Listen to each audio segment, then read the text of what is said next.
Cabin mate 24 hours study hall and work space mobile app download చేసుకుని ఇప్పుడే మీ cabin book చేసుకోండి.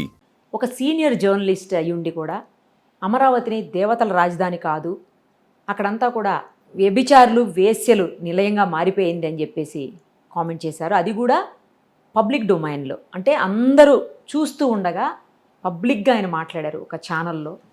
కోట్లాది మంది ఈరోజు ఆయనకి వ్యతిరేకంగా గళం విప్పుతున్నటువంటి పరిస్థితి ఉంది.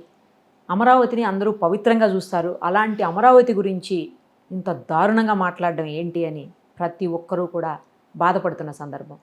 ఇదే విషయం మీద మనతో మాట్లాడేందుకు ప్రముఖ సోషల్ యాక్టివిస్ట్ కృష్ణకుమారి గారు ఉన్నారు. ఒక్కసారి ఆమెతో మాట్లాడదాం. అమ్మ నమస్తే. నమస్తే. అసలు అమరావతి అనగానే ఒక దైవత్వం కనిపిస్తుంది. అసలు పార్టీల గురించి పక్కన పెట్టేద్దాం, నేను అసలు పార్టీల గురించి మాట్లాడట్లేదు, అవసరం కూడా లేదు ఈ సందర్భంలో. అమరావతి అనగానే ఒక పవిత్రత, అమరావతి అనగానే ఒకలాంటి భావోద్వేగం. అమరావతి కొన్ని కోట్ల మంది జనాలకి ఇట్లా మనసుకు దగ్గరైనటువంటి ప్రాంతం. అలాగే అక్కడ దైవత్వం ఉంది, దేవుడు గతం నుంచి కూడా, ఇప్పుడు కాదు అసలు ఎన్నో ఏళ్ల నుంచి అక్కడ చరిత్ర చెబుతూ ఉంది. అన్ని రకాలుగా కూడా ఒక దైవత్వం కూడినటువంటి సాక్రెడ్ ప్లేస్ అది. అలాంటి ప్లేసులో అందరూ కూడా అలాగే ఉన్నారు అనే మీనింగ్లో ఆయన మాట్లాడటము, ఇది దేవుళ్ళ రాజధాని కాదు, ఇది నాకు అసలు మళ్ళీ మాట్లాడాలన్నా కూడా బాధగా అనిపిస్తోంది. అలాంటిది మాట్లాడడం, అక్కడ కేవలం ఆయనకి వ్యతిరేకంగా ఏ పార్టీ కోసం ఆయన మాట్లాడాడు, ఆయన ఆ పార్టీ వాళ్ళే లేరు, వ్యతిరేకంగా మాట్లాడే పార్టీ వాళ్ళే లేరు, ఆయన ఎవరికి సపోర్ట్ చేస్తున్నాడు ఆ పార్టీ ఆడవాళ్ళు కూడా ఉన్నారు అక్కడ. మరి ఎంతవరకు కరెక్ట్ అమ్మా? ఏం మాట్లాడుతున్నాము? కాస్త కూడా స్పృహ లేదా? పబ్లిక్గా మాట్లాడుతున్నాము, పబ్లిక్ ప్లాట్ఫామ్ మీద మనం ఇష్టానికి మాట్లాడతాం, ఎంతవరకు కరెక్టు? అందరు లేడీస్ని అలా మాట్లాడడం ఎంతవరకు కరెక్ట్? అసలు కాదేది కవితకు అనర్హం అని శ్రీశ్రీ ఎందుకు అన్నారో కానీ, కాదేది రాజకీయానికి అనర్హంలాగా చేసేసారు ఇప్పుడు రాజకీయ నాయకులు. ఇప్పుడు దీని వెనక ఇదేదో ఆషామాషిగా మాటల మధ్యలో దొర్లిన విషయం కాదు. ఒక డేటా ఏదన్నా రిలీజ్ అయితే, ఏమైనా సంస్థలు కానీ పేపర్లు కానీ రీసెర్చ్ పేపర్లు కానీ అట్లాంటివి రిలీజ్ అయినప్పుడు దాని మీద మాట్లాడతాం. అలా మాట్లాడింది మాత్రమే కాదు ఇది కావాలనుకుని ప్రీ ప్లాన్డ్గా, అంటే ప్రీ డిజైన్డ్ ప్రోగ్రామ్ అది. వాళ్ళు మీరేం మాట్లాడాలి నేనేం మాట్లాడతాను అనేది ఏర్చి కూర్చుని మాట్లాడిన ప్రోగ్రాం అది. ఇది ఒక రకమైన దాడి ఆ ప్రాంతం మీద. ఇప్పుడు మనం చాలా ఎమోషనల్ అయిపోయి ఇలా అంటారా అని మనం అందరం తేళ్ళు జర్లు పాకినట్లుగా మనం అందరం ఫీల్ అయిపోతున్నాం. కానీ వాళ్ళు ఒక ఎజెండా కోసం చేశారు అది. ఆ ఎజెండా ఏంటి అంటే, మొదటిసారి పురిట్లోనే సందు కొట్టించినట్టు 3 రాజధానుల పేరుతోటి రాజధానిని ఈటుబుచ్చారు ఒక రకంగా. దాన్ని శ్మశానం అన్నారు, దాన్ని ఇంకొకటి అన్నారు, గ్రాఫిక్స్ అన్నారు, గడిదిగుడ్డ అన్నారు, ఎన్నో అన్నారు. అమరావతిని రాజధాని లేని రాష్ట్రంగా ఆంధ్రాని వర్ణించారు, చేసి పెట్టేశారు. ఆంధ్రాకి వాళ్ళు ఇచ్చిన బహుమతి, ఆంధ్ర ప్రజలు గెలిపించినందుకు, పట్టం కట్టినందుకు ఆంధ్ర ప్రజలకు ఇచ్చిన బహుమతి రాజధాని లేని రాష్ట్రం మంది. అయితే గజెట్లోనేమో అమరావతి అని ఉంటుంది, ఫిజికల్గానేమో అమరావతిని లేకోకుండా చేయటానికి సాయశక్తిలో కృషి చేశారు. వాళ్ళు సక్సెస్ అయ్యారు ఒక రకంగా. అయితే వాళ్ళ అదృష్టమో వాళ్ళ దురదృష్టమో ప్రజల అదృష్టమో తెలియదు కానీ అధికార మార్పిడి జరిగింది. ఇప్పుడు మళ్ళా శరవేగంతో పనులు ముందుకు జరగాలి అని చెప్పి జరుగుతున్న సందర్భంలో ఇంకా భూసేకరణకు కూడా పిలిపించి, భూసేకరణ కూడా జరుగుతుంది, గ్రామ సభలు జరుగుతున్నాయి. ఇలాంటి పరిస్థితిలో ఒక సక్సెస్ఫుల్గా ప్రోగ్రాం ముందుకెళ్తుంటే దానికి కాళ్ళ మధ్యలో కట్టిబెట్టినట్టు వీళ్ళు ఏదో ఒకటి బ్రేక్ వెయ్యాలి. ఆ బ్రేక్ ఏంటి అంటే, వాళ్ళకి అందిపుచ్చుకున్నట్లు ఒక రీసెర్చ్ పేపర్ ఒకటి బయటకు వచ్చింది. అందులో ఏముంది అంటే 5 ప్రాంతాలని గుర్తించారు మన భారతదేశంలో. వేశ్యా వృత్తి ఎక్కువగా పర్సంటేజ్ ప్రకారం చూసి కన్నడ, ఆంధ్రప్రదేశ్, తెలంగాణ, మహారాష్ట్ర, ఢిల్లీ, ఈ మధ్యలో మహారాష్ట్ర ఢిల్లీ వచ్చిన తర్వాత తెలంగాణ కూడా వచ్చి చేరింది. కన్నడ తర్వాత కర్ణాటక తర్వాత వచ్చింది. దాని గురించి ఆ వచ్చిన దాన్ని ఇప్పుడు ఎవరైతే కృష్ణరాజు గారు ఈవేళ నేను నిన్న అలా ఎందుకు మాట్లాడాల్సి వచ్చింది అని ఎక్స్ప్లెనేషను ఆ పేపర్ ప్రకారం ఈరోజు ఇచ్చిన ఎక్స్ప్లెనేషను నిన్న ఇచ్చుంటే ఇంత దుమారం జరిగేది కాదు. కానీ నిన్న ఏం చేశారు, తెలివిగా 3 ముక్కల్లో వాళ్ళు చెప్పాలనుకున్న విషయాన్ని, ఆ విషయాన్ని వెళ్ళగక్కారు ఆ రీసెర్చ్ పేపర్ని అడ్డం పెట్టుకొని. ఇది చేయడం వెనకమాల సింపుల్గా ఒకటే, పట్టాలు ఎక్కుతున్న అమరావతి పట్టాలు ఎక్కకూడదు, వీళ్ళకి పేరు రాకూడదు, ఈ రాష్ట్రంలో ఉపాధి ఉండకూడదు, 10 లక్షల గ్యాస్ కనెక్షన్లు ట్రాన్స్ఫర్ అయినాయి వైసీపీ ప్రభుత్వం అధికారంలో ఉండగా. అంటే వలస వెళ్ళిపోయారు 10 లక్షల కుటుంబాలు. 10 లక్షల కుటుంబాలు వలస వెళ్ళినాయి అంటే అదేమీ నాట్ ఎ జోక్ అండి. అది ఒక రకమైన ఒక ప్రకృతి విపత్తు లాంటిది. విపత్తులు వచ్చినప్పుడు చెల్లాచెదురైపోతారే, అలాంటి విపత్తు లాంటిది. ఎందుకు జరిగింది? అక్కడ ఉపాధి లేక, ఆంధ్రప్రదేశ్లో ఉపాధి లేక వలస వెళ్ళిపోయారు. మీరు అమరావతిని ఆపేశారు అబ్రప్ట్గా, ఒక్క కలంపోటుతోటి ఆపేశారు అమరావతిని. ఎక్కడ ఇనుము అక్కడ, ఎక్కడ కర్రలు అక్కడ, ఎక్కడ బిల్డింగులు అక్కడ 90% అయినాయా, 70% అయినాయా, పిల్లర్లు వేసి ఉన్నాయా, ఏమీ చూడకోకుండా మీరు అలా దాన్ని గాలికి వదిలేశారు. అక్కడ అప్పటి వరకు పనిచేస్తున్న వేలాది మంది కూలీల పరిస్థితి ఏంటి, వందలాది మంది కాంట్రాక్టర్ల పరిస్థితి ఏంటి, అలాగే బోలెడు ప్రభుత్వ ధనం అక్కడ పడేశారు, నేల మీద పోశారు. దాని సంగతి ఏంటని మీరు ఒక్క క్షణం ఆలోచించాల. ఈ మొత్తం కారణం అక్కడ ఉపాధి లేకుండా అయిపోయింది. ఇప్పుడు అమర్ రాజా బ్యాటరీస్ని ఆంధ్ర నుంచి, నేను ఎగ్జాంపుల్ చెప్తున్నా, హైదరాబాద్కి పంపించారు. అంటే మీరు వెళ్ళిపోండి ఇక్కడి నుంచి అంటే వాళ్ళు హైదరాబాద్ సేఫెస్ట్ ప్లేస్ అని ఇక్కడికి వచ్చారు. ఈ వచ్చినప్పుడు ఎంప్లాయీస్ ఎవరైతే ఉంటారో వాళ్ళందరూ వస్తారా? రారు కదా. లోకల్ వాళ్ళు ఉండొచ్చు, వాళ్ళు ఎందుకు వస్తారు? రారు కదా. ఉపాధి పోతుంది వాళ్ళకి ఉపాధి పోయింది. ఉపాధి పోయినప్పుడు వాళ్ళు ఏం చేస్తారు? పైగా వీళ్ళకి కూడా అమ్మ అక్కడి నుంచి తెచ్చిపెట్టుకునే కంటే లోకల్ వాళ్ళైతే ఈజీగా ఉంటుంది వీళ్ళకి. అక్కడి నుంచి రారు కదా. వాళ్ళు ఆ రోజుకి ఆ రోజు వాళ్ళు నిరాశ్రయులు అయిపోయినట్లేగా, నిరుద్యోగులు అయిపోయినట్లే కదా. ఇట్లా చాలా పరిశ్రమలు కుంటుపడిపోయినాయి. ఈ కుంటుపడిపోయినప్పుడు ఏం జరుగుతుంది అంటే, ఇవాళ వేశ్యావృత్తిని, ఇవాళ ఆ ఏరియా అంతా వేశ్యావృత్తిలో ఉన్నారు, వేశ్యలు ఉన్నారు, ఎయిడ్స్ ప్రబలుతుంది, ఇవన్నీ వాళ్ళు చెప్పారు కదా. నేను ఒక సామాజిక కోణంలో నేనేమంటానంటే, అసలు ఏదైనా ఎవరైనా ఒక గౌరవప్రదమైన వృత్తిని అవకాశం ఉంటే గౌరవప్రదమైన వృత్తినే ఎంచుకుంటారు. కరెక్ట్. అవకాశం లేనప్పుడే కదా. ఇప్పుడు మనకి సఫాయి కార్మికులు ఉన్నారు. వాళ్ళు ఏమాత్రం చదువుకున్నా ఆ వృత్తిలో ఎందుకు ఉంటారు చెప్పండి? కరెక్ట్. ఉండరు. మంచి జాబ్లోకి వెళ్ళిపోతారు, మంచి జాబ్ చదువుకుంటారు, మంచి జాబ్లోకి వెళ్ళిపోతారు. ఇప్పుడు ఈ రోజుకి మనము కొన్ని కుల వృత్తులు ఉన్నాయి. చెప్పులు కుట్టే కుల వృత్తి ఉంది. ఆ కుటుంబంలో ఎన్నో వందల ఏళ్ల నుంచి చెప్పులు కుట్టుకునే వాళ్ళు అయ్యున్నప్పటికీ కూడా ఒక పిల్లవాడు చదువుకుని బయటకు వచ్చాడు అనుకోండి, వాళ్ళ రిజర్వేషన్స్ ప్రకారం చదువుకుని బయటకు వస్తున్నారు, వాళ్ళు చెప్పులు ఎందుకు కుడతారు చెప్పండి? ఖచ్చితంగా చేయరు కదా. ఒకవేళ చేస్తే కూడా బాటా లాంటి కంపెనీలోనూ, అడిడాస్ లాంటి కంపెనీలోనూ చేరతారు తప్పితే చెట్టు కింద చిన్న తాటాకు కింద కూర్చొని చెప్పులు కుట్టరు కదా. లేదు. చదువుకున్నవాడు అక్కడ కూర్చోడు కదా, ఎక్కడ కూర్చోవాలో అక్కడ కూర్చుంటాడు. అవును. నేను ఇదంతా ఎందుకు చెప్తున్నానంటే, ఒక వృత్తిని మనం ఎంచుకునేటప్పుడు మనకి గత్యంతరం లేదు అంటే ఎంచుకునే వృత్తులు కొన్ని ఉన్నాయి మనకి.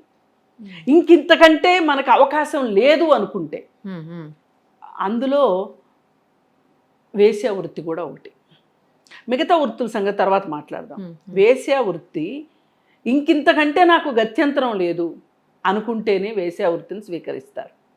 ఈ వేశ్యా వృత్తిని స్వీకరించడం వెనకమాల ఆర్థిక, సామాజిక, రాజకీయ కోణాలు ఉంటాయి. కొంతమంది ఆ కులాల్లో పుట్టే వాళ్ళు ఉంటారు, కళావంతుల కులాల్లోనూ, లేకపోతే వాళ్ళు విధి లేక కొనసాగించే వాళ్ళు ఉంటారు, అందులోంచి కూడా బయటకు వచ్చే వాళ్ళు ఉంటారు. అలాగే జోగిని వ్యవస్థ నుంచి వెళ్ళే వాళ్ళు కూడా వ్యభిచారంలోకి వెళ్తారు. అలాగే కొంతమంది పరిస్థితులు తలకిందులైన వాళ్ళు, ఏ కులం వాళ్ళైనా సరే, భర్త చనిపోతే కొంతమంది, తండ్రి చనిపోతే కొంతమంది, ఇలా ఆ వృత్తిలోకి వెళ్ళే వాళ్ళు ఉంటారు.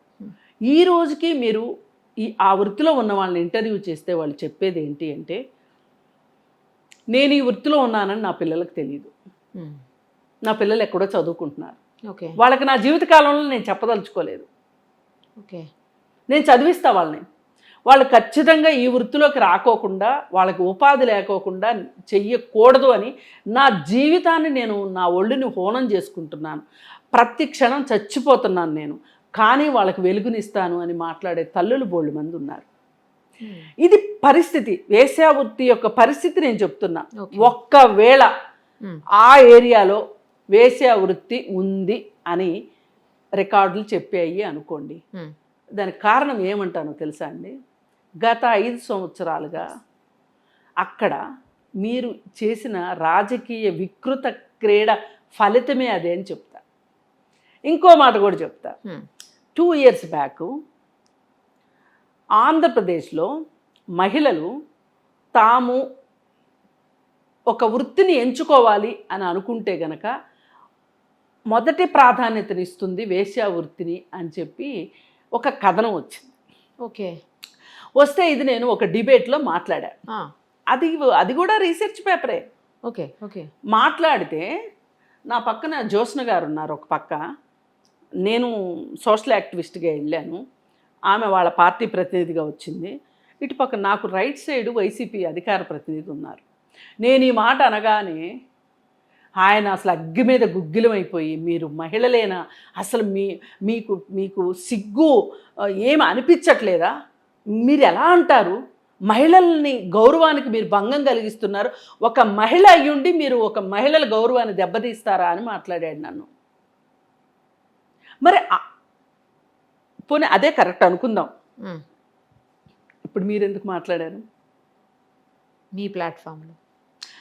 నేను ఒక సోషల్ యాక్టివిస్ట్గా, వేశ్యా వృత్తి గురించి లోతుపాతులు తెలిసిన వ్యక్తిగా, వాళ్ళతో పనిచేసే వ్యక్తులుగా మాకు వాళ్ళ కష్టాలు మాకు తెలుసు.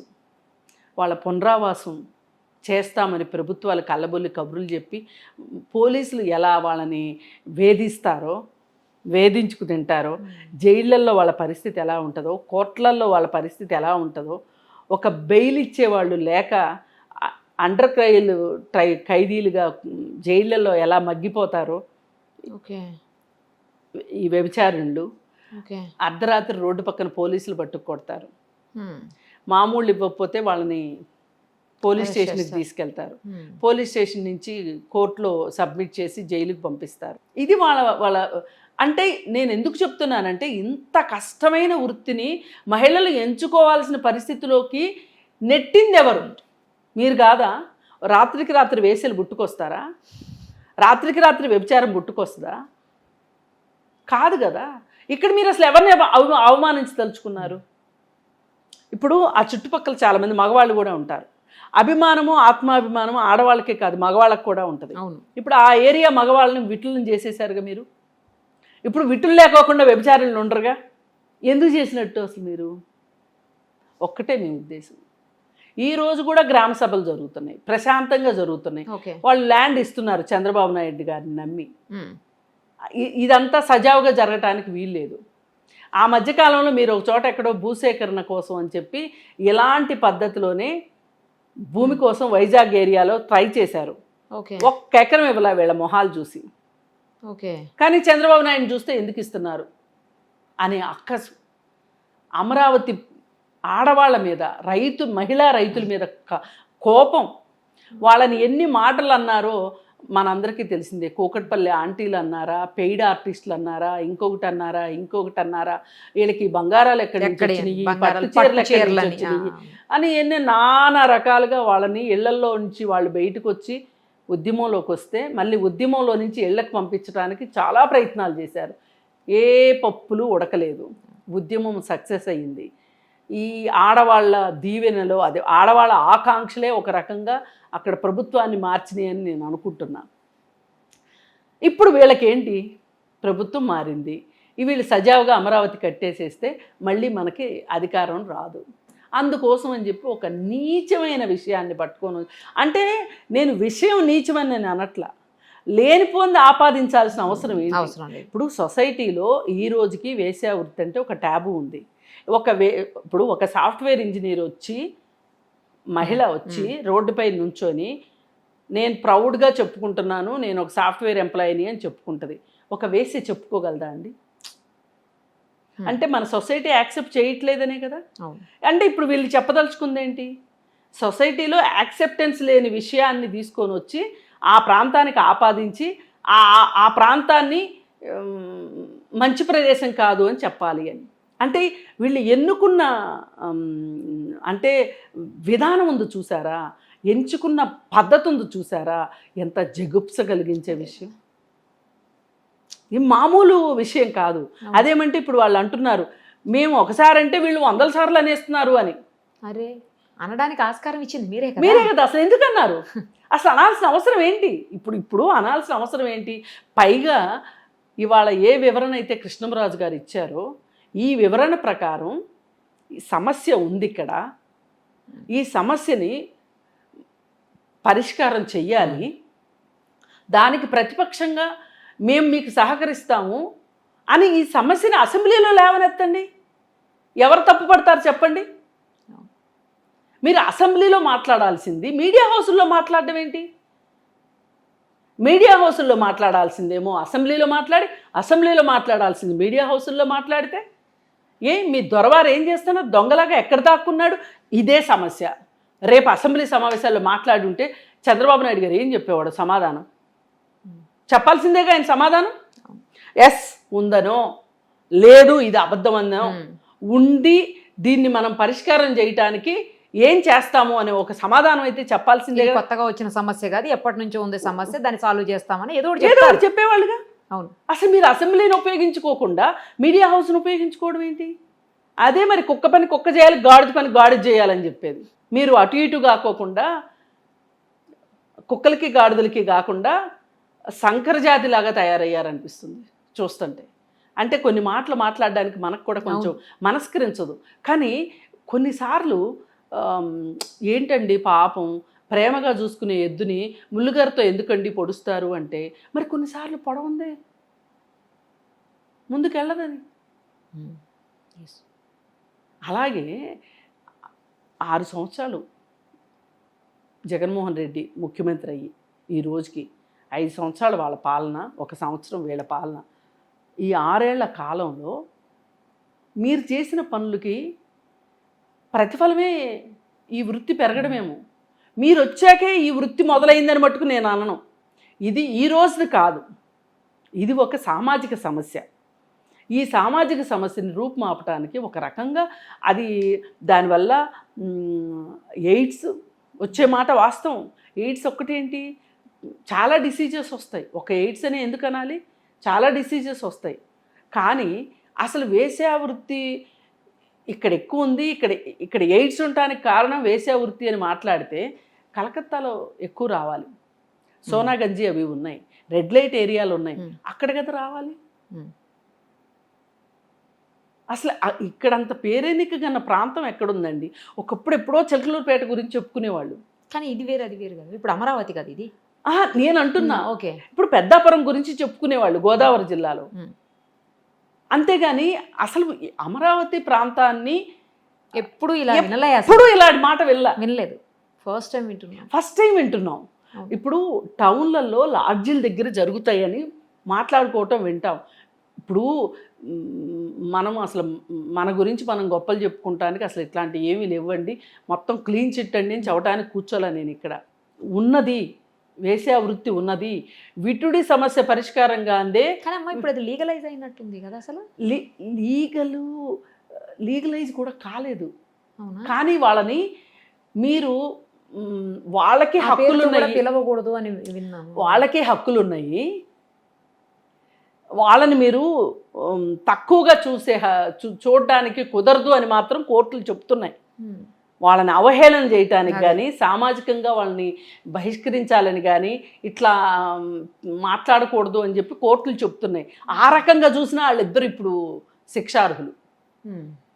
పైగా వాళ్ళు పథకం ప్రకారమే ముందే డిజైన్ చేసుకుని వచ్చారని నేను ఎందుకు అంటున్నానంటే, ఇప్పుడు మీరు ఇంత విషయం మాట్లాడేశారు, రేపొద్దున మీ మీద ఎంతటి దాడి జరుగుతుందో తెలుసా అని చెప్పి కొమ్మినేని మాట్లాడటం. అవునా అన్నారు ఆయన ఆ మాట. మిమ్మల్ని చాలా ట్రోల్ చేస్తారండి అంటే చేసుకోనివ్వండి అన్నాడు ఆయన. మరి తెలియదు అని ఇవాళ ఎట్లా మాట్లాడుతున్నాడు ఆయన? తెలియక అన్నాను అని నిన్న ఆల్రెడీ ఆ మాట అన్న తర్వాత మళ్ళీ ఇవాళ ఎలా అంటున్నాడు?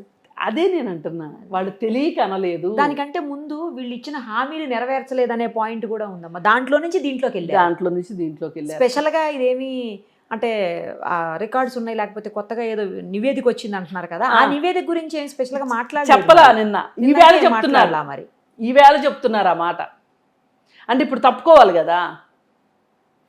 అసలు మహిళా కమిషను సుమోటోగా తీసుకోవాలి ఈ కేసుని. కోర్టులు కూడా సుమోటోగా తీసుకోవాలి. ఇక్కడ ఆ ప్రాంతం యొక్క గౌరవానికి భంగం కలిగించేలాగా మాట్లాడారు. ఇది క్షమించరాని విషయం. ఇంక దీనికి రెండో మాట మూడో మాట ఉండదు.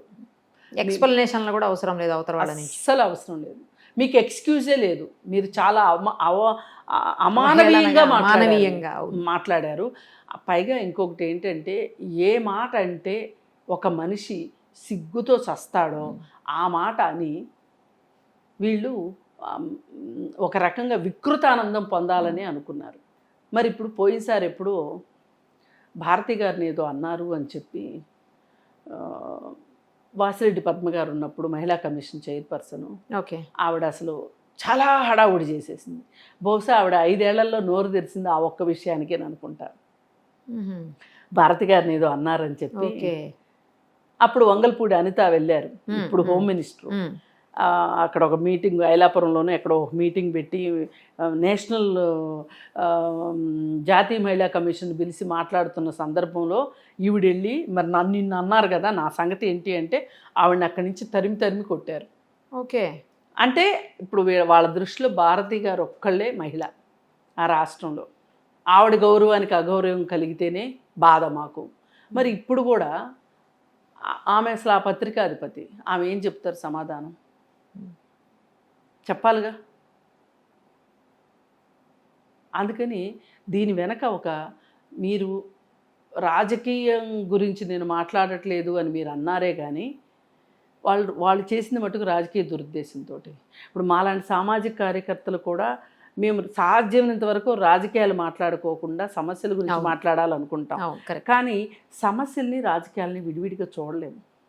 రాజకీయ నాయకుల వల్లే సమస్యలు వస్తాయి.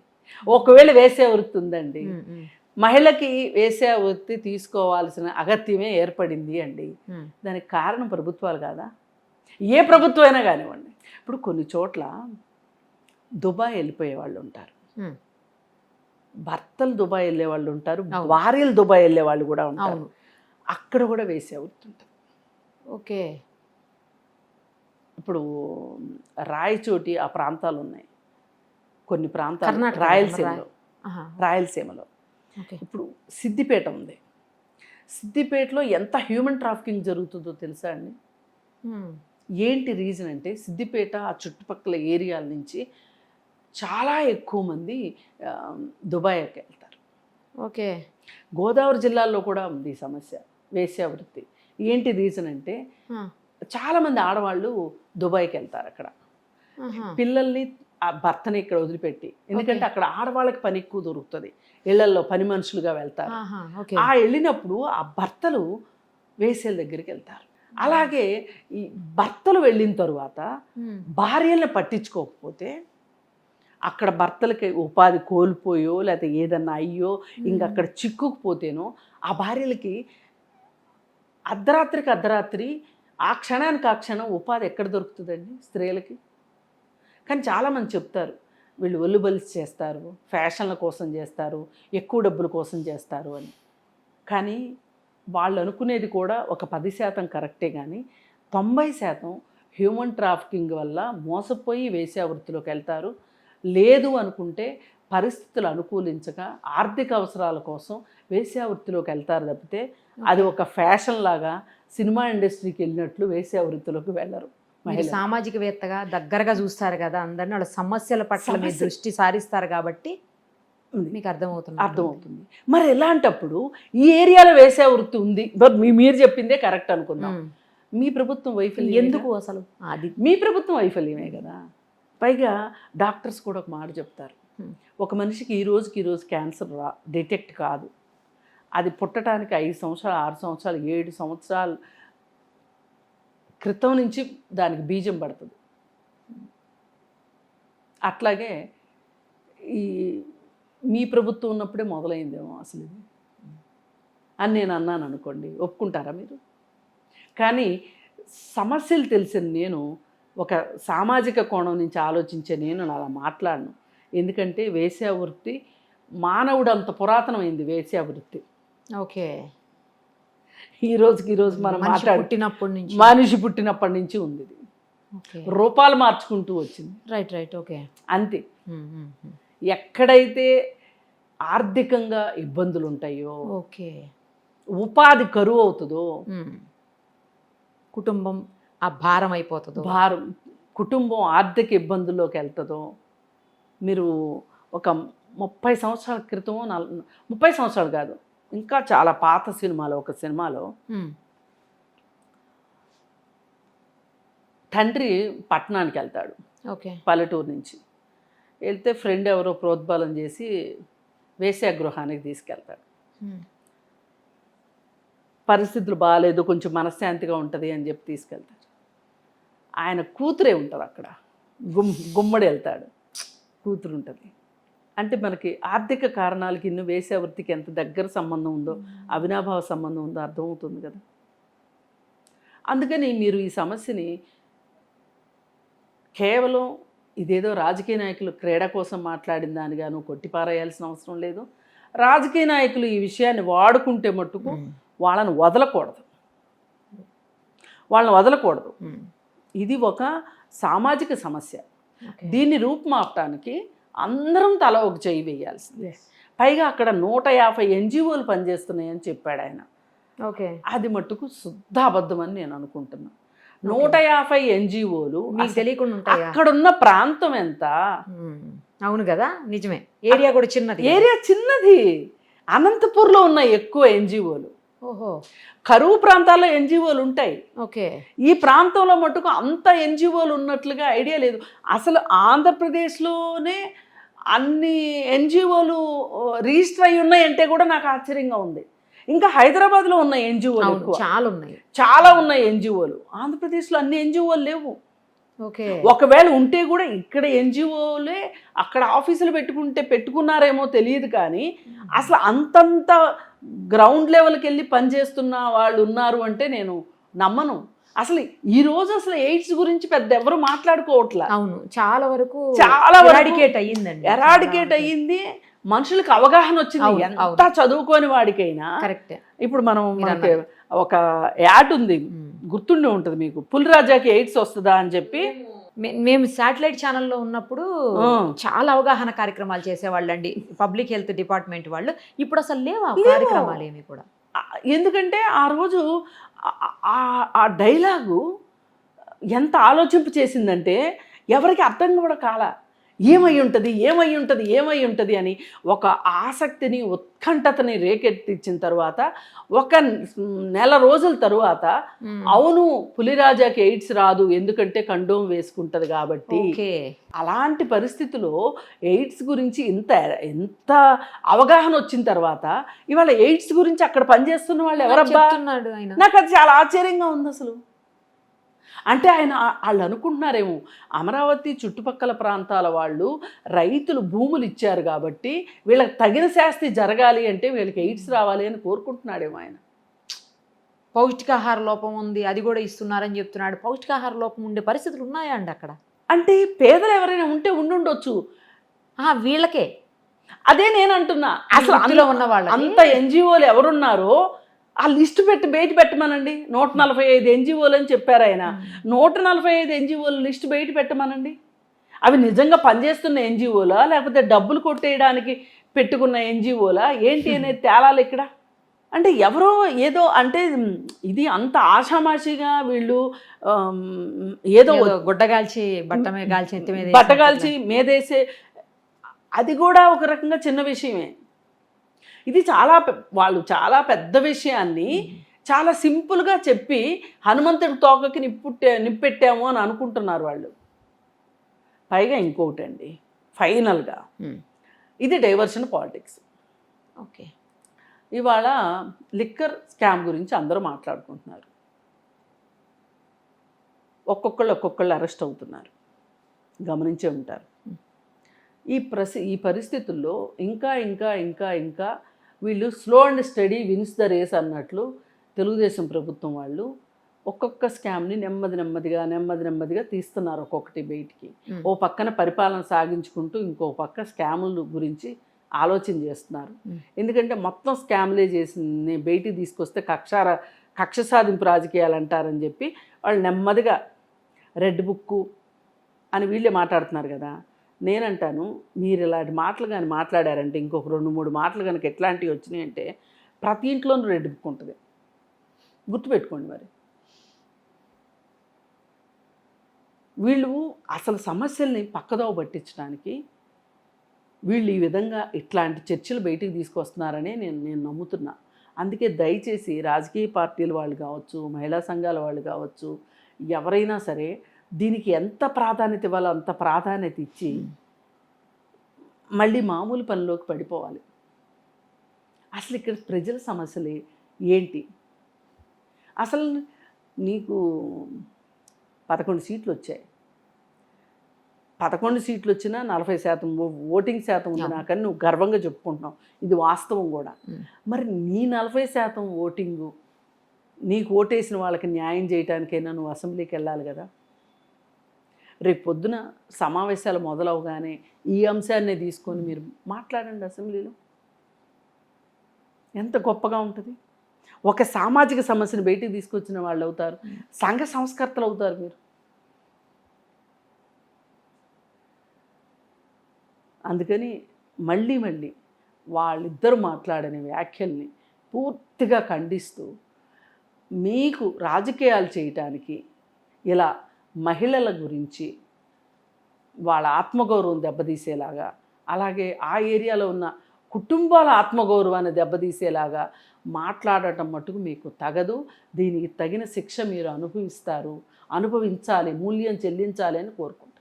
రైట్ అమ్మా, థ్యాంక్ యూ. మీ ఒపీనియన్స్ షేర్ చేసినందుకు thank you so much. Thank you.